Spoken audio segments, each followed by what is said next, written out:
నమస్కారం అండి. This is #you. Garikipati వారి మీద పెట్టిన థంబ్నెయిల్స్ చూసిన తర్వాత ప్రాణం చాలా చివుక్కుమని వీడియో చేస్తున్నాను. డెఫినెట్లీ కొంచెం ఓపెన్గా మాట్లాడుకుందాం ఈరోజు. గరికిపాటి వారిని దేశ బహిష్కరణ చేయాలంట. ఇలాంటి ఫొటోస్ కూడా పెడుతున్నారు. ఆయనని గుడ్లు చుక్కొట్టడం. ఇంకా చాలా విపరీతమైన థంబ్నెయిల్స్ పెట్టారు గరికిపాటి వారి మీద. ఆయన మాట్లాడిన వ్యాఖ్యలు తప్పు. గుడ్డు ఎంత పౌష్టికాహారమో దాని గురించి మీకు తెలుసా గరికిపాటి వారు అని చెప్పి ప్రశ్నిస్తున్నారు. ఇదే మాట్లాడే గుడ్డు పంచాంగం వాళ్ళందరూ నేను ఒక మాట అడుగుతున్నాను. వెస్టర్నర్స్ అందరూ ఆఖరికి ఇండియాలో ఒకప్పుడు మనం తీసుకున్న ప్రోబయాటిక్స్ రిచ్గా ఉండి ఇదే తినాలి అన్న సద్దనాన్ని పొరుగు దేశాలు అవనండి చాలామంది మెచ్చుకుంటే ఓహో మన చద్దన్నం ఇంత గొప్ప అని చెప్పి రియలైజ్ అయ్యి మళ్ళీ చద్దన్నం తింటున్న బ్యాచ్ మనం. ఇది నిజం. ఇంతకాలం మన అమ్మమ్మలు తాతలు తిన్నప్పుడు చద్దన్నం తింటారేంటి అని చులకనగా చూసిన మనం ప్రోబయోటిక్ రిచ్ అంట, ఇట్స్ వెరీ హెల్దీ అంట అని చెప్పి పాశ్చాత్య దేశాలు వాళ్ళు మెచ్చుకున్నాక మన సొంత సంస్కృతిని ఎంకరేజ్ చేసి తిరిగి నోట్లో పెట్టుకుంటున్న అదే ముద్ద. ఇలా ఉంటాయి. ఈ గుడ్డు గురించి మాట్లాడే ప్రతి ఒక్కళ్ళని అడుగుతాను, మీ మైండ్ సెట్ నిజంగా గుడ్డు అంతకంటే హైట్ లేదా, షేప్ లేదా, కెపాసిటీ లేదా? గరికిపాటి వారు ఏమన్నారు?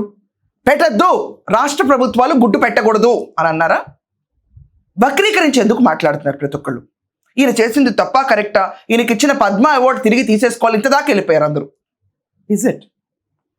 ఇలా మాట్లాడే ప్రతి ఒక్కళ్ళు నేను ఒక ప్రశ్న అడుగుతాను. మీ ఇంట్లో మీ మదరో, మీ ఫాదరో, మీరు చేసుకున్న హస్బెండో, లేకపోతే మీ వైఫో, మీ పిల్లలు గరికిపాటి వారి విషయంలో ఏదో ఒక షో చూసి అబ్బా తాత్పర్యాన్ని ఇంత ఈజీగా ఎక్స్ప్లెయిన్ చేయొచ్చు కదా, ఇది కేవలం గరికిపాటి వారి వల్ల సాధ్యం అవుతుంది కదా అని చెప్పి అనుకున్నాడు లేరా?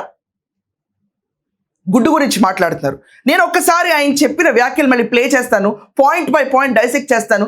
ఇంత మహనీయుల గురించి ఇంత నీచంగా మరితొకళ్ళు మాట్లాడుతుంటే బాధతో ఈ షో చేస్తాను తప్ప నేను ఇంకొకసారి ఈ షో చేయదలుచుకోవట్లేదు.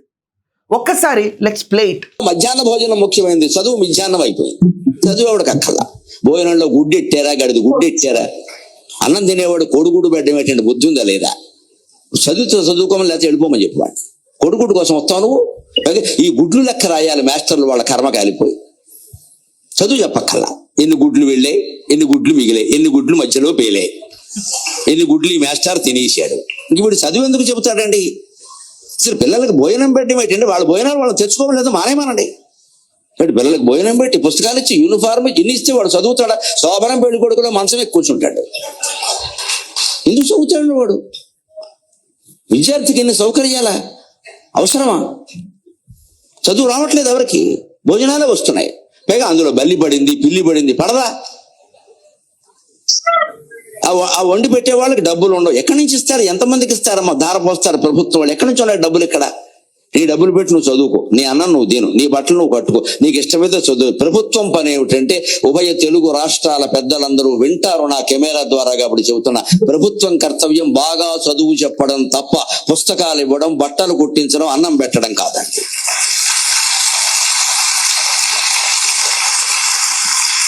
మేము ఖచ్చితంగా చదువు చెప్పిస్తాం, నీ జీవితానికి బాధ్యత వహిస్తాం. నీకు నమ్మకం ఉంటే రా, లేకపోతే వెళ్ళిపో. ఈ మాట అనే దమ్ము లేదు ఎవరికి. ఎందుకంటే అందరికీ మళ్ళీ ఎన్నికలు రావాలి, మళ్ళీ మనం రావాలి, మళ్ళీ మనం రావాలనే దరిద్రం వదిలిపోతే ఇవన్నీ ఉంటాయి. మళ్ళీ నువ్వే ఎందుకు రావాలి, ఇంకొకడు వస్తాడు, నీకు అనవసరం. విన్నారు కదా ఆయన ఏమన్నారండి? స్కూల్కి రావటానికి రీజన్ గుడ్ అవ్వకూడదు, చదువుకోవాలి, నేను పైకి రావాలి, నేను ఈ చదువు లేకపోతే నా భవిష్యత్ ఏంటి అన్న ఆలోచనతో స్కూల్కి రావాలి. తప్పే ఉంది ఆయన అన్న మాటలో? తప్పే ఉంది. ప్రోత్సాహకాల కోసమే ఆశయం ఉండదండి, ఆశయంతో పాటు తోడ్పడతా ప్రోత్సాహాలు ఉండాలి. ఈరోజు జస్ట్ ఆంధ్రప్రదేశ్ కానే కాదండి, మిగతా రాష్ట్రాలు తీసుకున్నా కూడా మిడ్ డే మీల్స్ అన్న కాన్సెప్ట్ క్లిక్ అయింది ఫర్ పొలిటీషియన్స్. బట్ రియాలిటీలోకి వెళ్తే మనం ఇదే మైండ్ సెట్లో ఎప్పటికీ వీళ్ళ ఆర్థిక పరిస్థితి ఇలాగే ఉండాలి, ఎప్పుడు గవర్నమెంట్ తోడ్పాటు ఇస్తూనే ఉండాలి అన్న మైండ్ సెట్లో ఉండటం కూడా తప్పు కదా? వాళ్ళు ఎదగాలి, అందరితో పాటు ఈక్వల్ అవ్వాలి, వాళ్ళ బుక్స్ వాళ్ళే కొనుక్కోవాలి, వాళ్ళ గుడ్డు వాళ్ళే తినాలి, వాళ్ళ భోజనం వాళ్ళే తినాలి. తప్పేంటి కాన్సెప్ట్లో? తప్పేంటి? ఇంట్లో నీకు పిల్లలు పుడితే ఇంత డబ్బులు ఇస్తున్నాం అని చెప్పి ప్రోత్సాహకాలు ఇస్తున్నారు ఇప్పుడు, అది ఫైన్. జనాభాలు పెంచడం కోసం ప్రోత్సాహకాలు ఇస్తున్నారు, that is on a larger basis, vote sharing పైన. మన డెసిషన్ మేకింగ్ పైన ఇంపాక్ట్ ఉంటుందని ప్రోత్సాహకాలు ఇస్తున్నారు. అండర్స్టాండబుల్. ఈ రోజు మిడ్ డే మీల్ తీసేయమని చెప్పి నేను వ్యతిరేకించట్లా. కానీ గరికిపాటి వారు ఏదో చెయ్యని మహాపాపం చేసినట్టు ఒక చలోక్తిగా ఆయన మాట్లాడే స్టైల్ ఎప్పుడు చలోక్తిగా ఉంటుంది, చాలా సహజంగా ఉంటుంది ఆయన మాట్లాడేది. ఇంట్లో మన అమ్మ నాన్న మనతో మాట్లాడతారు, ఏమండి ఇప్పుడు ఇంతమంది కమెంట్స్ చేస్తున్నారు, మీ ఇంట్లో ఎక్కడ కూడా ప్రభుత్వ ధోరణి పైన, గడిచిన ప్రభుత్వాలు దాని ముందున్న ప్రభుత్వాలు ప్రతి ప్రభుత్వం ధోరణి పైన మీ పేరెంట్స్ ఎప్పుడు కమెంట్ చేయలేదా అండి? ఒక పబ్లిక్ వేడుక పైన ఒక పెద్ద మనిషి కూర్చుని తల్లికి ఎలా ఉండాలో చెప్పాలి, పిల్లకి ఎలా ఉండాలో చెప్పాలి, చేసుకున్నవాడికి ఎలా ఉండాలో చెప్పాలి, నాన్న ఎలా ఉండాలో చెప్పాలి, అన్నిటికీ మేము బేస్ అంటాము, పద్మ అవార్డు ఇస్తాము. కానీ ఒక విషయం వచ్చేటప్పటికి ఒకళ్ళు లేపి పెంట చేస్తే ఆ ఇష్యూని క్యాచప్ చేసి మాకు అర్జెంటుగా ఈ విషయం పైన గరికిపాటి వారి మీద గుడ్లేయాలి అంటే సబబా? 99% ఆయన చేసిన మంచి అంతా కడిగేసినట్ట. ఈరోజు నేను ఒక మాట అడుగుతాను, ఎందుకని గవర్నమెంట్ స్కూల్స్ కంప్లీట్ అవ్వలేకపోతున్నాయి? దానిపైన ఎందుకు క్వశ్చన్ చేయరని అడిగినట్టే. ప్రోత్సాహకాలు ఇవ్వండి, కాదనట్లేదు. జనరేషన్స్ బాగుపడాలి, కాదనట్లేదు. కానీ గుడ్డు తింటేనే బాగుపడతాయి అన్న కాన్సెప్ట్ కూడా తప్పు కదండి. పౌష్టికాహారాలు నిండుగా ఉంటాయి, ప్రోటీన్ రిచ్ ఫుడ్ యాక్సెప్టెడ్, ఇవ్వండి. డైటీషియన్స్ ఉంటారు, మేధావులు ఉంటారు, who has prepared the calendar, definitely will accept it. కానీ ఆయన అన్న మాటని ఆయన దేశ ద్రోహి కింద చిత్రీకరిస్తుంటే ఇది సబబా? ఇదా ఈరోజు మనం ఉంటున్న పైశాచిక సొసైటీ? నాకు నిజంగా నచ్చలేదు. వాళ్ళ అభిప్రాయాలు ఎలా ఉన్నాయి, నా అభిప్రాయం నాకు కూడా ఉంది అంతే స్ట్రాంగ్గా. ఆయన చెయ్యకూడదు, ససేమిరా ముట్టుకోకూడదు, ఇలాంటి పనులు చేసిన వాళ్ళు పాపులు అన్నారా? అగ్రజీవుల కంటే పూర్ అట్టడుగు వర్కర్గే గరికిపాటి వారు కన్సర్న్ ఎక్కువ ఉంటుంది. బిలో మిడిల్ క్లాస్ పూర్ వీళ్ళ గురించే ఎక్కువ మాట్లాడతారు ఆయన ప్రోత్సాహకాలు. నాకు ఆయన నచ్చిన నీ షో చేయట్లా, ఇల్లాజికల్గా ఆయన పైన చేస్తున్న దుష్ప్రచారం మీద మండి చేస్తాయి ఈరోజు. I'm I follower, I follow and watch every of his shows, తప్పేంటి? అది నా అభిప్రాయం. ఒకప్పుడు ఇలాగే తెలుగు మహాసభలు నిర్వహించినప్పుడు పక్క రాష్ట్రంలో ఉన్న చంద్రబాబు నాయుడు గారు ముఖ్యమంత్రిగా ఉంటే ఆయన పిలవకపోతే, మా ఇంటి పెద్దను పిలవకపోతే నేను ఎలా వస్తానని చెప్పి ఆయన కూడా వెళ్ళి ఆయనకు ఆహ్వానం వచ్చినా కూడా. ఎథిక్స్ అండ్ నైతిక విలువల కోసం నుంచున్న పెద్ద మనిషి కోసం ఈరోజు ఇది మనం ఇస్తున్న గొప్ప మర్యాద. రెడ్ కార్పెట్ వేసి గుడ్లతో కొడుతున్నారు. గురువు గారు అని చెప్తానే గుడ్లతో కొడుతున్నారు అందరూ. గురువు గారి అని చెప్తానే ఆయనకు నేర్పిస్తున్నారు ఈరోజు పాఠాలని. ఇదే రీతిలో ఆయన రేపు సరళమైన భాష మానేసి, మనకి సహజ సిద్ధంగా అర్థమయ్యే లాంగ్వేజ్ మానేసి, ఆయన ప్రవచనాలు మానేస్తే చెప్పండి అయ్యా, ఆంధ్రప్రదేశ్లో ఎవరున్నారు? ఇంకా గుడ్డు కోసం స్టూడెంట్ వెళ్ళకూడదు, మధ్యాహ్న పథకం కోసం స్టూడెంట్ వెళ్ళకూడదు, తన భవిష్యత్తు కోసం తన స్కూల్కి వెళ్ళాలి. ఈరోజు చంద్రబాబు నాయుడు గారు ఒక పథకం పెట్టారు, ముస్తాబు అని. ఒక అద్దం పెట్టి పౌడర్ పెట్టి దువ్విన. ఏమండి ఆయన పెట్టడం చాలా ఇన్నోవేటివ్గా అనిపించింది, నాకు చాలా నచ్చింది ఆ వ్యూ. కానీ ఇదే పని ఇంట్లో పేరెంట్స్ కూడా చేయొచ్చు కదా. పిల్లలు పుడితే 15,000 ఒక్కొక్కరికి, స్కూల్కి వెళ్తే mid day meals and free food, తలలు దూకుని కూడా పంపించమని చెప్పడం తప్ప? ఎక్స్పెక్ట్ చేయడం తప్ప? అక్కడి నుంచి రిఫార్మింగ్ ఆఫ్ థాట్ ప్రాసెస్ రావాలని ఇలాంటి వాళ్ళు కోరుకుంటుంటే, నిజంగానే ఉన్న మాస్టర్లు అందరూ భోజనం బాగుందా అని అడుగుతారు తప్ప చదువు ఎంత వస్తుందని ఎందుకు అడగరు?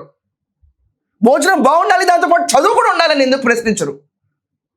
నిజంగానే గుడ్లు పేలుతాయో లెక్కలు రాయాలి, ఎన్ని గుడ్లు వచ్చినాయో లెక్కలు రాయాలి, అసలు ఎన్ని మార్కులు వచ్చినాయో లెక్కలు మాత్రం ఎవరు బయటకు మాట్లాడకూడదు. ఈ లెక్కల గురించి ఆయన మాట్లాడితే దేశ ద్రోహి, పద్మ పురస్కారాన్ని తిరిగి ఇవ్వాలి. మీరు వేసుకున్న గండపెండేర్లన్నీ కూడా తీసుకెళ్ళిపోయి సమాజానికి ఆయన ఇచ్చారా? నువ్వేనా చెప్పావా? రూపాయి తీసుకోకుండా ఆశించకుండా ప్రవచనాలు కూడా చెప్తారు ఆయన.